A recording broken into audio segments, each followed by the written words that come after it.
الحمدللہ رب العالمین والصلاة والسلام علی سید المرسلین اما بعد فاعوذ باللہ من الشیطان الرجیم بسم اللہ الرحمن الرحیم الصلاة والسلام علیک یا رسول اللہ وعلی آلک واصحابک یا حبیب اللہ الصلاة والسلام علیک یا نبی اللہ وعلی آلک واصحابک یا نور اللہ۔ میٹھے میٹھے اسلامی بھائیوں اور مدنی چینل کے ناظرین، الحمدللہ عز و جل ایک بار پھر سلسلے میں حاضر ہیں جس کا نام ہے ایک قصہ ہے قرآن سے۔ قرآن ہے میرا رہنما، قرآن شفا ہے، نور ہے قرآن، جلا دل کی میرا قرآن، رضا رب کی میرا قرآن، قرآن قرآن۔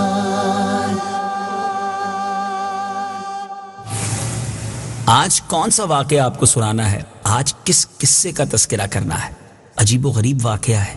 مرنے کے بعد لوگ دنیا میں تو زندہ نہیں ہوتے، ہاں یقیناً قیامت کے دن اللہ تبارک و تعالیٰ پھر زندہ فرمائے گا، مگر اسی دنیا میں ایک واقعہ ایسا بھی پیش آیا کہ 70,000 مردے، جی ہاں 2 4 6 نہیں، 70,000 مردے زندہ ہو گئے تھے۔ یہ واقعہ، یہ ماجرا قرآن پاک میں ہی موجود ہے۔ کہاں موجود ہے، کیسے موجود ہے، آئیے سنتے ہیں۔ یہ حضرت حزقیل علیہ السلام کی قوم کا ایک بہت ہی عبرت انگیز اور انتہائی نصیحت آموز واقعہ ہے، جس کو خداوند قدوس نے قرآن مجید کی سورہ بقرہ میں بیان فرمایا۔ سب سے پہلے یہ جانتے ہیں کہ حضرت حزقیل علیہ السلام کون تھے۔ یہ حضرت موسیٰ علیہ السلام کے تیسرے خلیفہ ہیں جو منصب نبوت پر سرفراز کیے گئے۔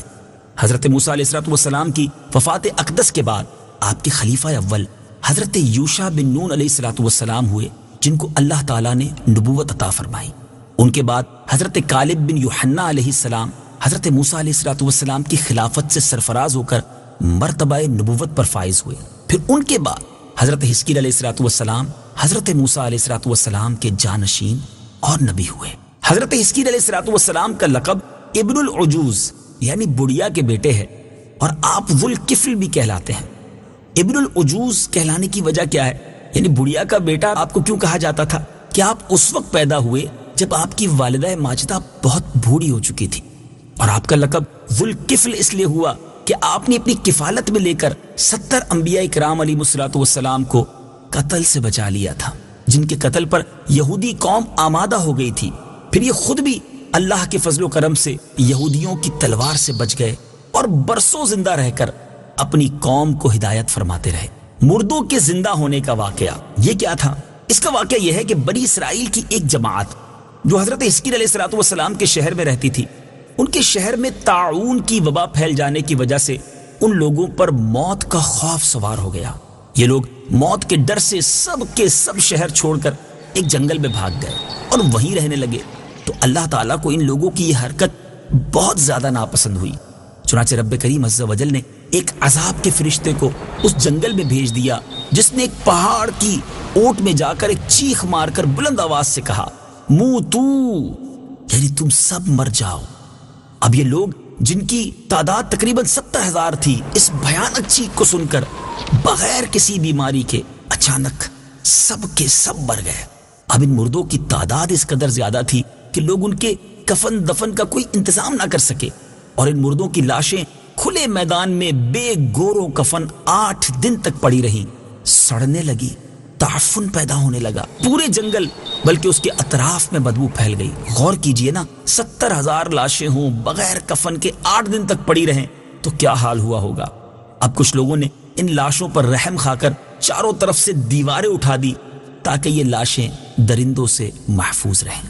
کچھ دنوں کے بعد حضرت حزقیل علیہ السلام کا اس جنگل میں ان لاشوں کے پاس سے گزر ہوا، اپنی قوم کے 70,000 انسانوں کی ناگہاں بے گور و کفن لاشوں کو جب انہوں نے دیکھا تو آپ کا دل رنج و غم سے بھر گیا۔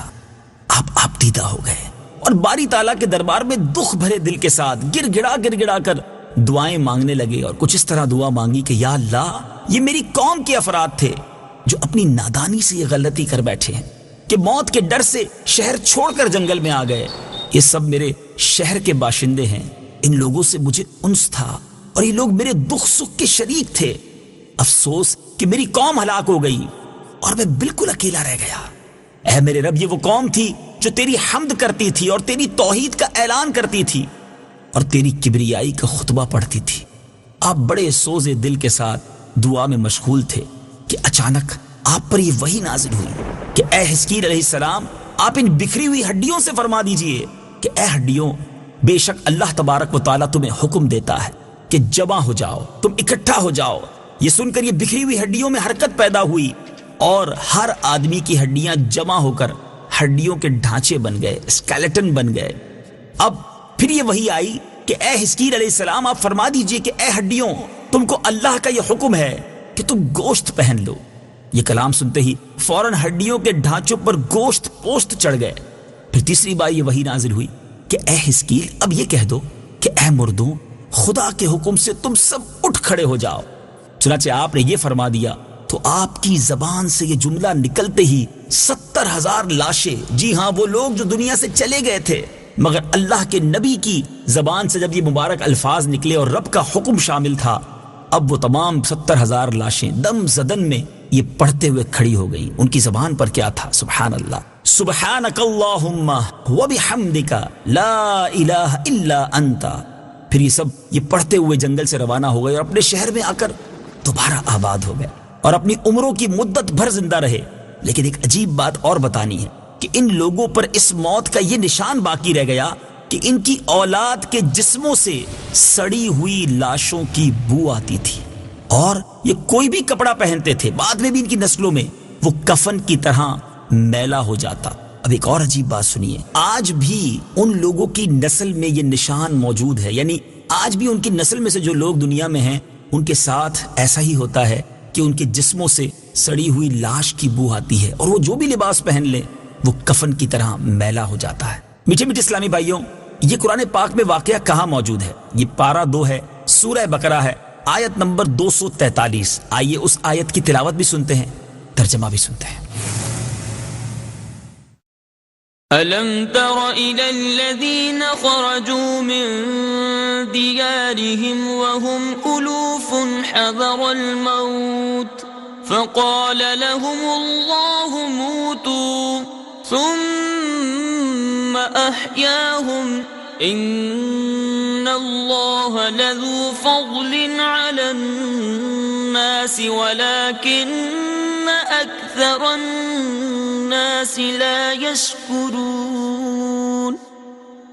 ترجمہ: اے حبیب، کیا تم نے ان لوگوں کو نہ دیکھا تھا جو موت کے ڈر سے ہزاروں کی تعداد میں اپنے گھروں سے نکلے تو اللہ نے ان سے فرمایا مر جاؤ، پھر انہیں زندہ فرما دیا۔ بے شک اللہ لوگوں پر فضل کرنے والا ہے، مگر اکثر لوگ شکر ادا نہیں کرتے۔ میٹھے میٹھے اسلامی بھائیوں، عجیب و غریب واقعہ آپ نے سنا کہ 70,000 مردے زندہ ہو گئے۔ اب اس واقعے کو سننے کے بعد میں نے اور آپ نے کیا سیکھنا ہے؟ سیکھنا یہ ہے کہ دنیا میں ہم کہیں بھی چھپ جائیں، کہیں بھی سیکیور مقام تلاش کر لیں جو ہمارے نزدیک محفوظ ہو، مگر موت آ کر رہے۔ ہم کہیں بھی چلے جائیں، جو موت کا وقت ہے وہ آ کر رہے۔ موت کے خوف سے شہر چھوڑنا، موت کے خوف سے ملک چھوڑ دینا، موت کے بارے میں یہ سوچنا کہ میں کہیں محفوظ ہو جاؤں گا تو موت نہیں آئے گی، نہیں، کر لے جو کرنا ہے، آخر موت ہے، ایک دن مرنا ہے، آخر موت ہے۔ موت سے بھاگنے کی بجائے موت کی تیاری کیجیے۔ آخرت میں ایسے اعمال ہمارے کام آئیں گے جو ہم نے دنیا میں اچھے کیے ہوں گے، تو کیوں نہ موت کے خوف سے، موت سے دور بھاگنے کی بجائے موت کی تیاری میں لگ جائیں۔ مرنا تو ہے ہی، تو کیوں نہ اللہ کو راضی کرنے والے کام کریں، خود قرآن پاک ہی کی تلاوت اپنا معمول بنا لیں۔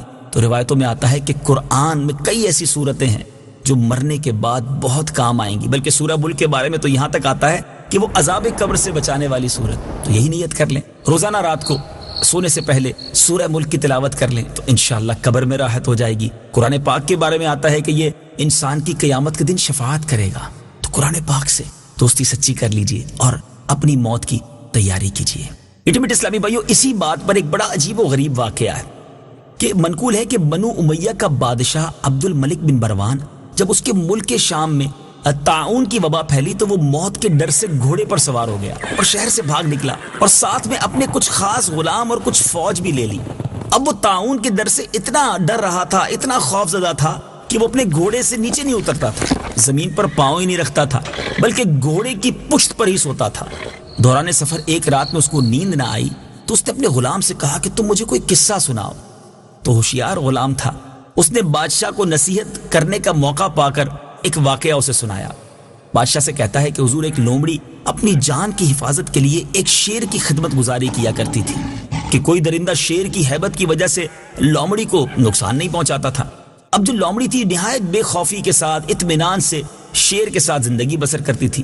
اچانک ایک دن ایک عقاب لومڑی پر جھپٹا تو لومڑی بھاگ کر شیر کے پاس چلی گئی اور شیر نے اس کو اپنی پیٹھ پر بٹھا لیا۔ تو عقاب نے دوبارہ جھپٹا اور لومڑی کو شیر کی پیٹھ سے اچک کر وہ ہوا میں لے کر چلا گیا۔ اب لومڑی چیختی رہ گئی، چلا چلا کر شیر سے فریاد کرنے لگی۔ تو شیر نے کہا کہ اے لومڑی، میں زمین پر تو تمہاری حفاظت کر سکتا تھا، لیکن اگر آسمان سے کوئی تم پر حملہ کر دے تو میں اسے کیسے بچا سکتا ہوں؟ وہاں میری بادشاہی تمہیں نہیں بچا سکتی۔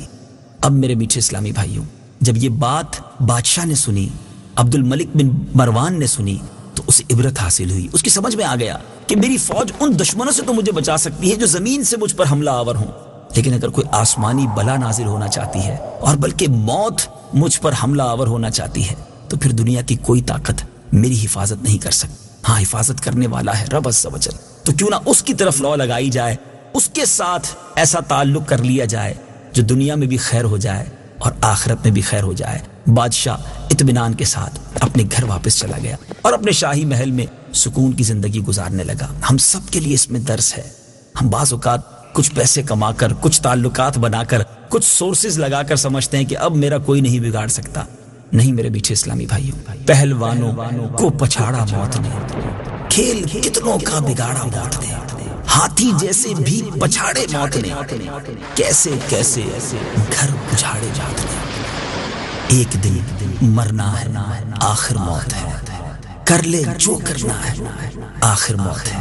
اللہ کریم مجھے بھی، آپ کو بھی اپنے رب کو راضی کرنے کی فکر عطا فرمائے۔ ہم بعض اوقات دنیا والوں کو راضی کرنے کے بارے میں بہت سوچتے ہیں، ہمیں اپنے رب کو راضی کرنے کی فکر کرنی چاہیے۔ ایسے اعمال کیجئے جس سے اللہ راضی ہو جائے، موت بھی ایمان والی آئے، اور مرنے کے بعد جب اللہ کی بارگاہ میں قیامت کے دن ہم پیش ہوں، اللہ ہم سے راضی ہو، رب کا دیدار کریں تو رب کی رضا کے ساتھ اللہ ہم سے اتنا راضی ہو کہ اپنے خزانوں سے ہمیں اپنی رضا کی خیرات عطا فرمائے۔ مدنی چینل دیکھتے رہیے، اگلے سلسلے میں ایک اور قصہ قرآن کا لے کر حاضر ہوں گے۔ اس میں ایک اور درس ہوگا۔ قرآن پاک کی بات ہی نرالی ہے، پڑھتے جائیں، سمجھتے جائیں تو بہت کچھ سیکھنے کو ملتا ہے۔ صلو علی الحبیب صلی اللہ تعالی علی محمد صلی اللہ علیہ وسلم۔